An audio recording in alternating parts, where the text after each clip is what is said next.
Welcome to the Dundee Voices podcast, where we shine a spotlight on the people behind Dundee's third sector. In this episode, I speak to Michael Richardson, a mental health engagement worker at DVVA. Dundee Volunteer and Voluntary Action supports Dundee charities in many different ways, such as our mental health engagement work. Stay tuned as Michael and I discuss the importance of engagement and his top tips on how to do it properly. Hi Michael. Hey Ben, how's it going? I'm very well, thanks. How are you doing? Yeah, I'm doing well. It's good to see you. Hi, you too. Thanks for inviting me. So, what's on the agenda for today? Yeah, so today I'm going to be doing some engagement on the new mental health strategic plan in Dundee. Okay, so is that just out and about in Dundee, speaking to the community? Yeah, going to meet various charities and individuals over the course of today. Okay, so where's first? So we're going to head over to the Wellgate first to speak to a charity there. Sounds good. Let's do it. Let's go. So, Michael, is it just Dundee city centre you do your engagement in? No, definitely not. So I guess a lot of the charities and organisations I do have a relationship with are in the city centre, but no, I got all over Dundee. So I think that for a lot of people the city centre might not be that accessible, so I make sure to make use of, for example, Douglas Community Centre is really good, Venus Hill Community Centre is also very good, and it gives me an opportunity to reach people who maybe aren't kind of able to come to the city centre for a variety of reasons. Okay, so you're across the whole community of Dundee, meeting people where they're at. Yeah, and I think it helps that Dundee is a very walkable city, you know, because I don't drive myself, so Dundee is fairly easy to get around by foot, but it certainly helps me to get my step count up a bit. Yeah, absolutely. So we're outside the Wellgate now and you're about to go in for your engagement session.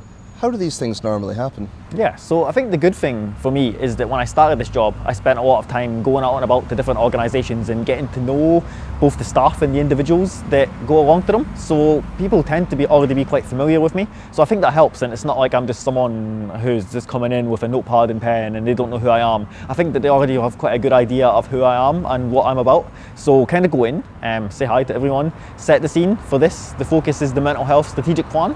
So talk a bit about what that is, what that's going to mean for them, and then I try to keep the questions as broad as possible really, because I think what you want to avoid with engagement is coming in with ideas that have kind of already been written and simply asking people's opinion on them, because I think that you're kind of already putting ideas in their head by doing that. So I try to keep things as broad as possible. For this, I will simply be asking what they think the priorities for the mental health strategic plan should be. So what I usually think is effective with engagement is to just have the conversation in a sort of informal group setting. People tend to already know each other quite well and be comfortable around each other, so it also allows people to sort of bounce ideas off of each other, which I think can be quite effective too. So I'll kind of start with that, and then if there's some people who might not be as comfortable talking in a group setting, then I've blocked out the whole afternoon for this. So if some people would rather speak to me individually afterwards, we can also do that. So it really just depends. That sounds fantastic. I hope you have a productive session when you're in there, and I'll catch up with you once you're out. Yeah, thanks. I'll see you See soon. you later, Michael. Yeah. How did it go? Yeah, it went well. A lot of really interesting stuff.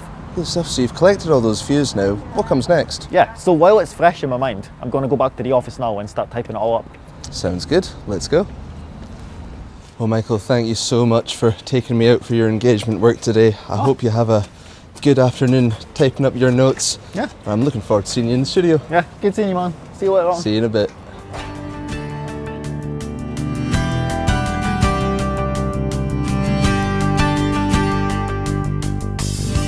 Michael, thanks so much for joining us today.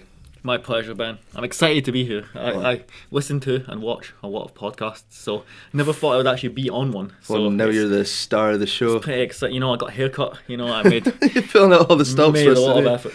Well, it's much appreciated, Michael. Thanks for joining us in the studio today.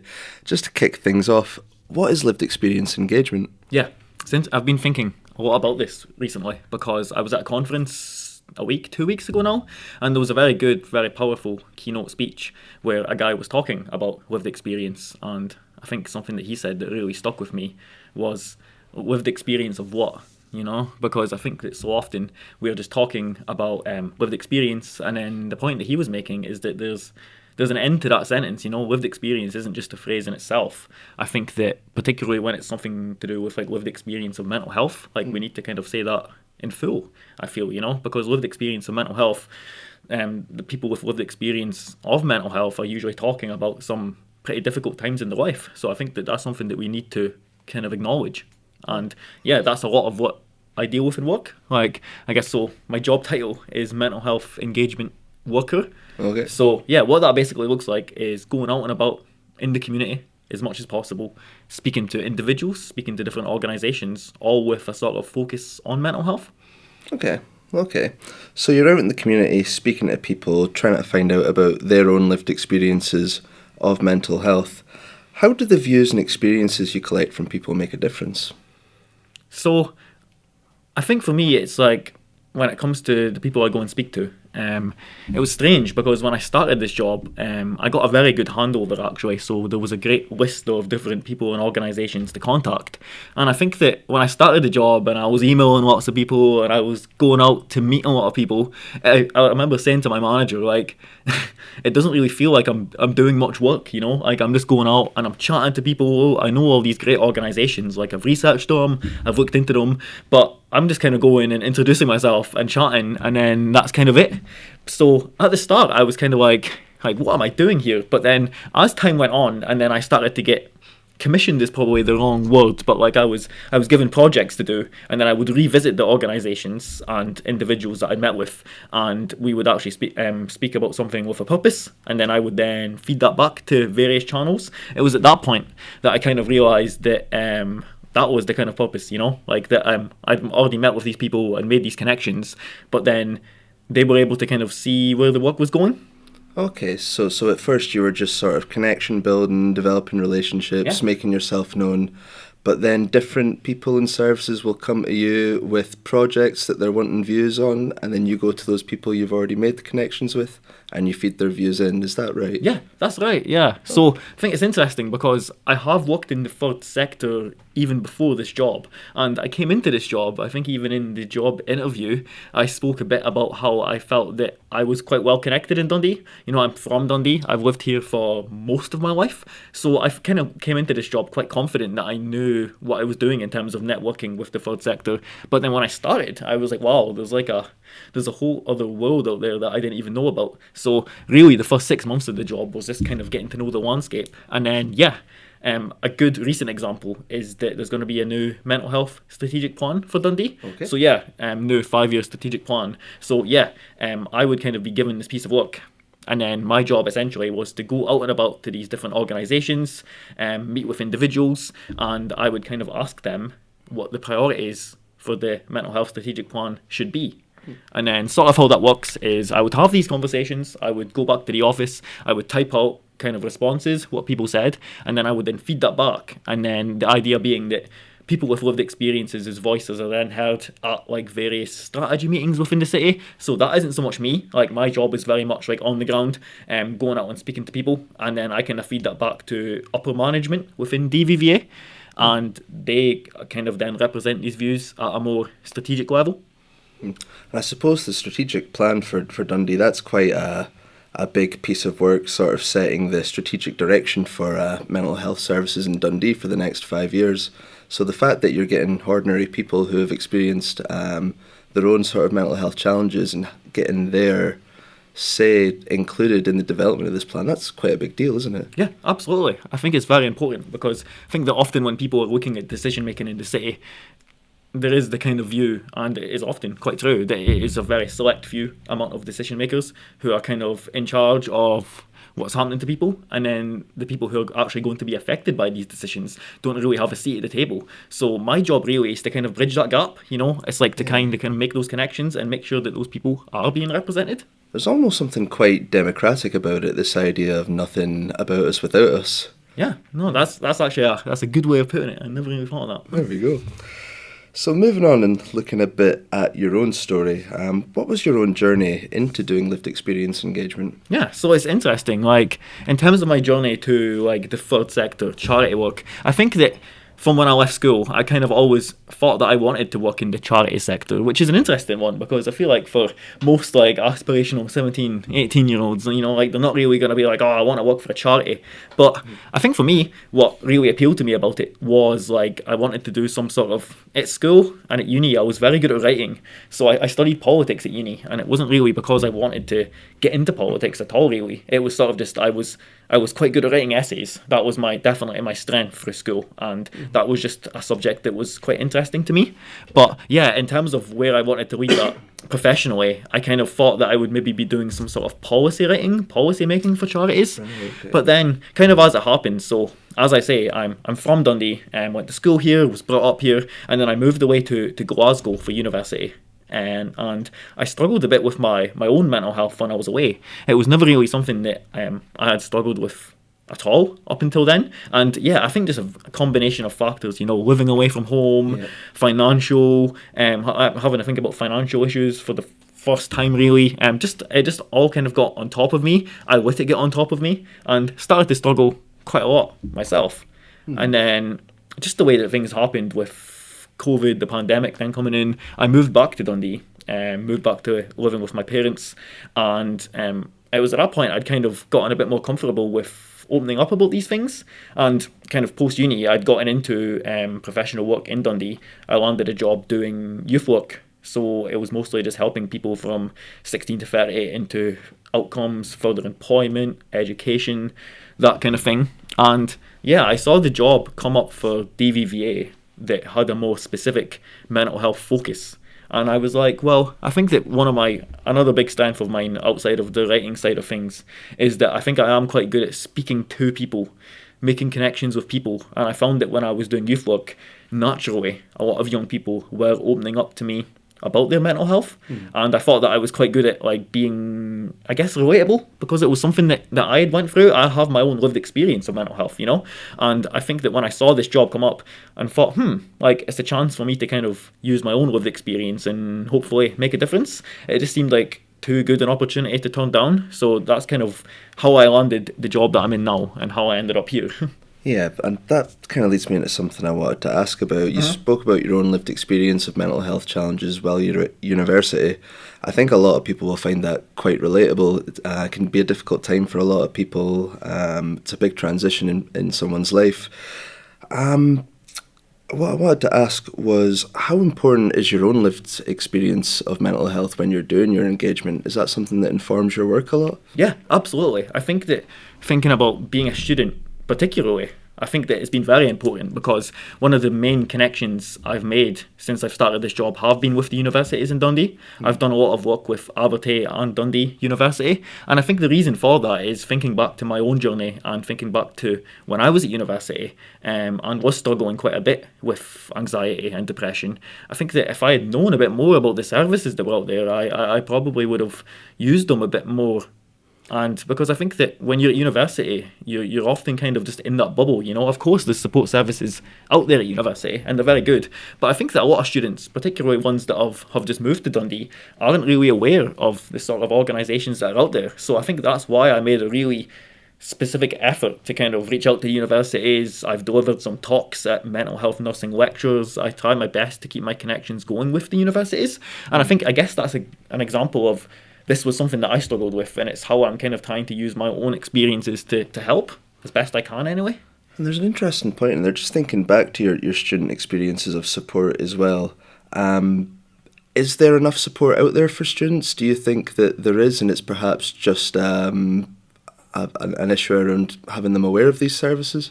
Yeah, well, I think that for me, and I think this is probably the case for a lot of students, I was just at that age, I was not good at opening up. I was not good at opening up at all. And I think that it was only, I kind of just, eventually I did open up a bit more. And then that was when I started to see a difference. So I reckon that there probably is a lot of students who are kind of suffering in silence in that way. But I would say that I would answer that in the same way that I'd answer if there is enough support in Dundee for anyone. I think that there is a lot of great support, particularly in the third sector in Dundee. But yeah, it's the same problem that I kind of hear in work all the time, that there is all this great support, but people aren't aware of it. As I kind of alluded to before, students are very much in a bubble. It's like they're basically everyone that they interact with in a city are also students, or they're kind of at the university. So I guess it's hard to know really what support is also out there. So I think that's something that I can definitely, hopefully, improve upon. Yeah, because having support available is, I suppose that's one thing, but the other half is just making sure people know about it, and the services know where to find the people they're trying to support. Yeah. Like, yeah, like when I mentioned that when I've done my kind of guest speaking slots at Aberdeen University, I've done a wee presentation kind of just trying to explain the landscape within Dundee, and generally speaking, people aren't really that aware of a lot of the charities that are out there. So that's definitely something that I'm trying to improve upon and help with. Do you find that people are quite surprised when they find out how much support is available in Dundee? Yeah, definitely. Like, I think that Dundee, third sector wise, has a lot going for it, you know? Like, I think there is a lot of great stuff out there. So it is really just about spreading the word. Absolutely.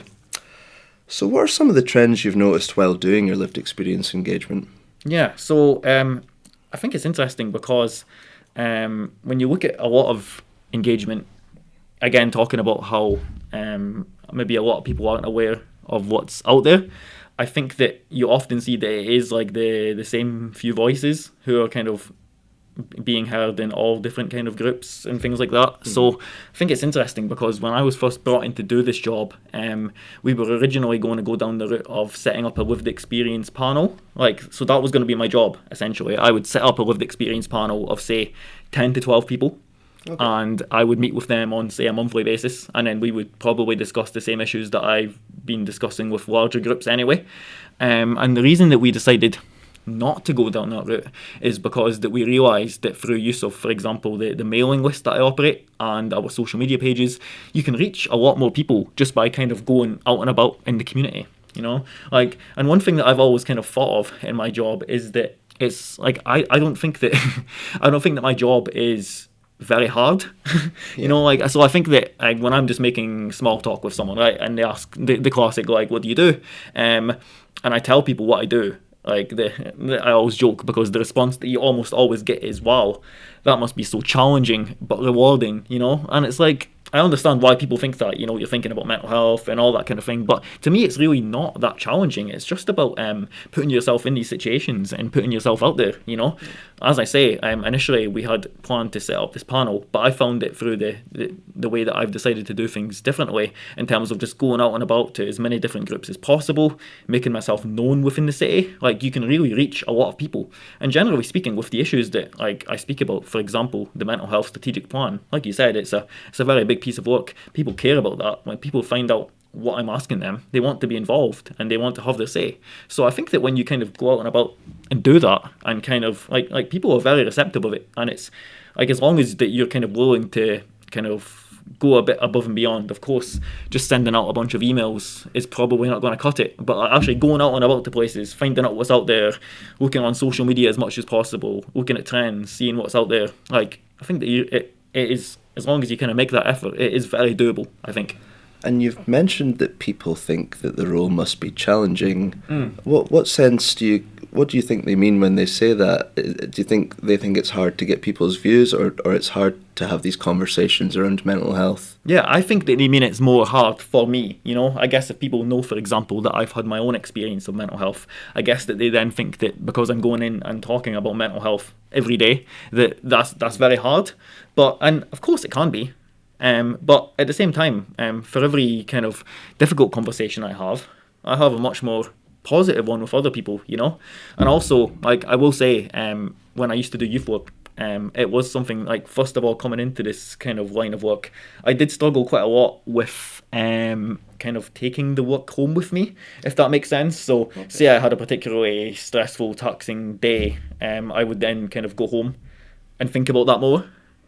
So it's really kind of doing this line of work has made me realise the importance of hobbies, you know? So I'm a big cinema guy. I love a solo cinema trip, you know? I think that one of the best ways to relax after work is to just go watch a movie, because for those 2 hours or whatever, it's just me in the movie, you know? I'm not thinking about anything to do with work. So you're a bit of a film buff then? Bit of a film buff, yeah. And I'm also a huge runner. So I run 6 days a week. I'm very involved in the local running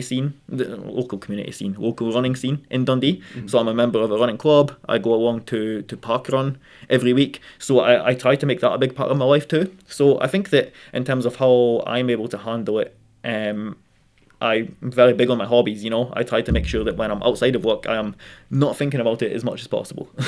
And do you find that working in mental health, you're more tuned into your own well-being and your needs in that sense? Is it easier to look after yourself with the things you learn working in mental health, or do you think your job makes your well-being more challenging? Well, I think it's just a learning curve, really. As I said, when I first kind of started doing this sort of work, it was hard, Like, it was hard to kind of find that balance. But I think that it just comes with experience. Like, I guess, relatively speaking, I'm still not that experienced, If I combine the amount of years that I've had in this line of work, with probably like 4, 5.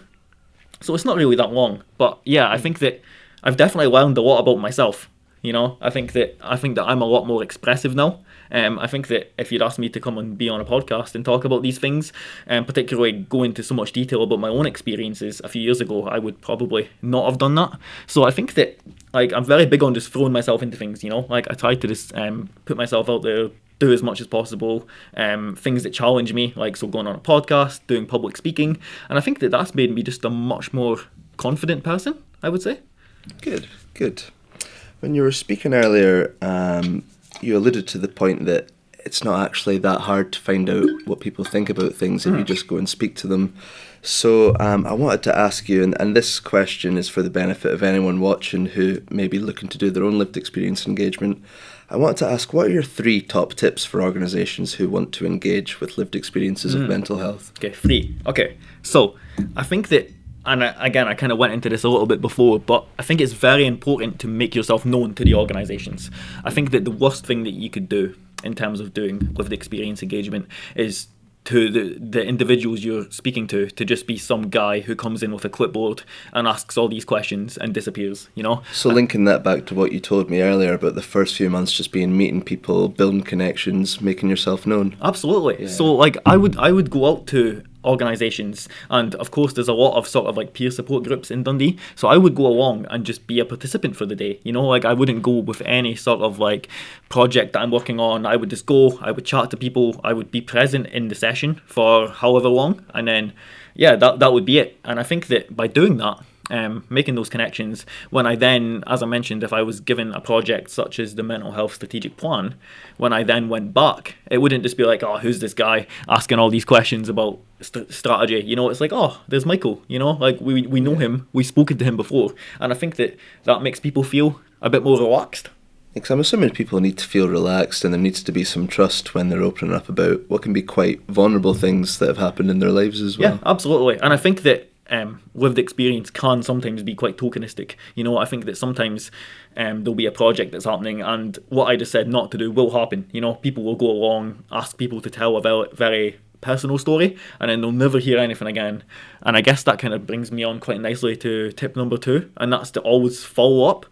So like I say, if there's a project, so let's just continue to use the mental health strategic plan and as an example. So I'll go along for the first time, and I'll kind of explain what this is. I'll ask for people's opinions on it, and then I will follow up with them and be like, right, this is what you told me, this is what difference it's made. So I think it's very important to go and follow up, and then people could be like, oh, like, this actually kind of made a difference. So people need to see that evidence of it making a difference then. Yeah. And, like, of course, like, these things can often take time, and if that is the case, you can just go along and be like, this is where we're at. I think that people like to just be kept in the loop. And I think that that's very important as well for building up trust to continue doing that work, because I think that if you just disappear and then come at them with something else, then it's just, people can feel almost quite used, so I think it's important to make sure that it doesn't happen. And I can imagine it can sometimes be quite tiring or quite exhausting for people to go into those memories and to go into that lived experience and to relive some potentially quite difficult times as well. So there needs to be a point to it, I suppose, or else why go through the effort? Yeah, actually, I will use that as my third one, because I guess that's kind of cheating, but no, there does need to be a point of it. Like, and I think that you need to make that quite clear what the point of it is, because I think it's all well and good to come and mention a strategy meeting, a strategic plan, and ask for opinions on it, but people need to actually know what this means. So I think it's very important as well. As, like I say, I'm quite big on being as informal and kind of like, in terms of how I do my engagement, usually in a group, I will just kind of have it as a casual sort of everyone just sitting in a group. I think it allows people to bounce ideas off of each other quite well. But also, of course, some people might feel more comfortable in a one-to-one basis. So we can kind of have that chat individually too. But as informal as I want to make it, I do kind of have to have that period when I'm like, right, this is what we're doing, this is what it means. Because otherwise, it's like people don't really know why you're doing it. Yeah. So I think it's very important to explain things. Yeah. So those are some really good tips around, what we do when we introduce ourselves and what we do after the fact as well.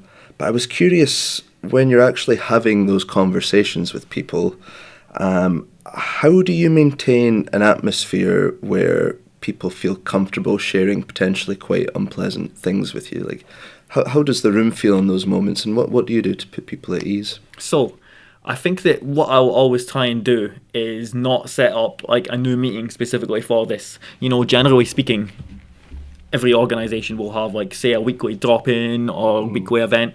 So what I will try and do is just ask to be a kind of agenda item on that, because I think that if, like, people already go along to this group, the chances are that they feel quite comfortable in it. So what's really interesting is actually that a lot of the feedback that I've gotten when I've asked people kind of like, who did they turn to in Dundee? Like, the chances are that they will often mention the kind of community group, say a community centre or charity that they already go to. They've already built up trust with the staff, with the other people that go along. So I think that kind of meeting them where they're at a space where they already feel quite comfortable, and in a day or time that's already part of their routine, helps quite a lot. So somewhere that's kind of home territory for them. Exactly. Yeah. And like, I definitely do, as I say, I will of course give people the option if they want to speak to me one-to-one. I'd happily do that. But I've definitely found that having it in a kind of group setting, a group environment, works quite well, because people can kind of bounce ideas off of each other. Someone will mention something and then other people will be like, oh, that's something that I've had experiences with too, or it'll kind of set a light bulb off. So I think that it is a good idea to have it in that kind of informal group setting. But in terms of what I do, I think that I just try to be as present in the moment as possible. Make people know that I'm like, I think that I genuinely do care. I guess a lot of people probably say that in this line of work, but I do really care about the stuff that they're talking about, and I can often relate to it too. So just kind of being as present in the conversation, making sure that people know that you're listening. I think as well, like, if someone does touch on something, maybe repeating it to them, making sure that they're aware that I'm paying attention, just little things like that, just general good conversation skills. Yeah, very good, very good. So moving on now, what's one example of a piece of lived experience engagement work that you're particularly proud of? So I guess it makes sense to go with the first piece of work that I was really that I did myself. So that would have been, it still isn't up and running. I believe that the plan is for it to be up and running by the end of this year, but there's going to be a new wellbeing website within Dundee. So, I mean, at the moment, NHS Tayside has the sort of A to Z directory of services in Dundee. So it's kind of like an expansion of that. There's going to be a standalone website which has information about, like, signposting, but also goes into a bit more detail about, so for example, I helped produce a video on the benefits of physical activity when it comes to mental health. So I did a wee video, you won't be surprised to hear about running. So so I did that. But yeah, the idea is that it's going to kind of go into specifics about mental health and generally just keeping yourself well. So I was given this project, and in terms of the engagement, I was sort of just handed it, and it was like, do what you want with it, So at that time, I was feeling quite a bit of pressure, because I'd never really done anything like that before.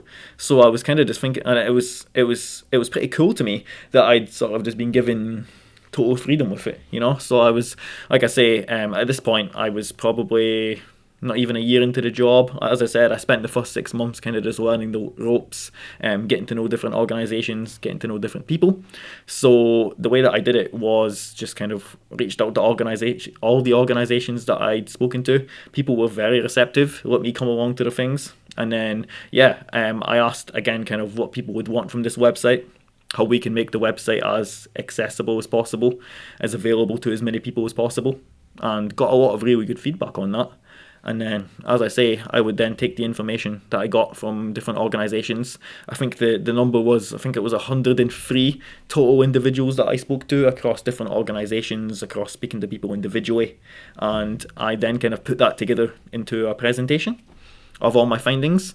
And then there's a sort of working group that are focused on running the website. And again, this was a very daunting thing, because there was a lot of people in that meeting who earn a lot more money than me and a lot more experience than me. So I kind of, based on the findings that I'd got, I delivered the presentation on that. And people loved it. I remember it was just a virtual Teams chat call, and I remember getting a virtual round of applause. People were doing the comment, and that, I guess it just meant a lot, because, as I say, this was the first time that I'd done this piece of work. It was very much like, it felt very full circle, like from saying to my manager in my one-to-ones that I didn't really feel like I was doing work because I was just going out and about and speaking to people, to then kind of those same people coming together and giving me some really good stuff about a project that's actually going to make a difference to people's life, and then to present that to a bunch of people that I'd never really met before, and it to kind of go really well. Like, I would say that I'm very proud of that, and as well, I think that the way that I looked at it when that was done was that, of course there will always be hard work to do, but like the groundwork was set. I knew what worked. I knew the organisations to reach out to. The third sector is ever changing. It's not gonna be the same organisations, but I think that I knew from that point that like I knew how to do my job, and I knew how to do it well, and it was just a nice feeling. So that sounds like that was your first sort of big piece of lived experience and engagement work, and it sounds like you played a blinder with it and set your sort of template for the rest of engagement that you've done since. And then just one last question before we move on to our fun question. I think we've got about a minute to answer this. Okay. What would you like the future to hold for lived experience engagement in Dundee? Okay, so I would definitely like to see Dundee in which like lived experience involvement is always kind of featured when it comes to decision making. Like I say, I think that I have kind of laid the groundwork and showed how it can be possible, and I'm sure there's lots of other people who are doing similar stuff to me. So yeah, I would just like to see it kind of become a permanent feature when it comes to decision making in the city. And I guess as well, I kind of alluded to it with my last answer, but the third sector in Dundee is going to be ever changing. So I guess it's just, in terms of, it's really hard to say what the future is going to be like. That classic question, like what's it going to be like in 5 years? It's hard to say, because Dundee is changing a lot as a city. The mental health support needs change all the time, so you really don't know what people are going to be looking for in a few years' time. So I guess in terms of what I can do and what I'd like to see, it's just kind of trying to keep up to date with it as much as possible, and yeah, I try to do that. Yeah, so watch this space. We'll move on to our last fun question now. You've mentioned you're a film buff. What's one film everyone interested in mental health should watch? So, as you know, I put a lot of thought into this one, like big film guy. And what I decided to come up with was Punch Drunk Love, it's called. Yeah, so it's Paul Thomas Anderson who directed it. Been in the news a lot lately because won Battle After Another, won Best Picture at the Oscars earlier on this year. So he's known for kind of very big, like epic films like that. One Battle After Another, There Will Be Blood. But Punch Drunk Love is a lot more kind of low-key. So it's starring Adam Sandler, which again may kind of surprise you to mention in a film that's relatively serious. Obviously, a lot of the films that you think about with him are kind of Jack and Jill, Happy Gilmore, that kind of thing. But no, so I think that, I hope that I don't have the year wrong, but I'm pretty sure it was 2002 it came out. Some letterbox nerds might get on to me about that if I'm wrong. I hope I'm not. But let us know in the comments. Yeah, but no, so it's essentially Adam Sandler as a salesman who's very overwhelmed with life, and I think that it's one of the most realistic depictions of social anxiety that I've ever seen in a film. So yeah, I mean, I just find it very powerful, and yeah, I think that anyone who's interested in seeing like a very real depiction of mental health in film should check that one out. I've not even heard of that film. I'll have to check it out. Yeah, I do like Adam Sandler, I must admit. Well, you see him in a very different light in this one, I would say. I'm going to check that out. Anyway, Michael, it's been a pleasure having you on the podcast today. Thank you so much for joining us. It's been fantastic. Yeah, thanks for having me, Ben.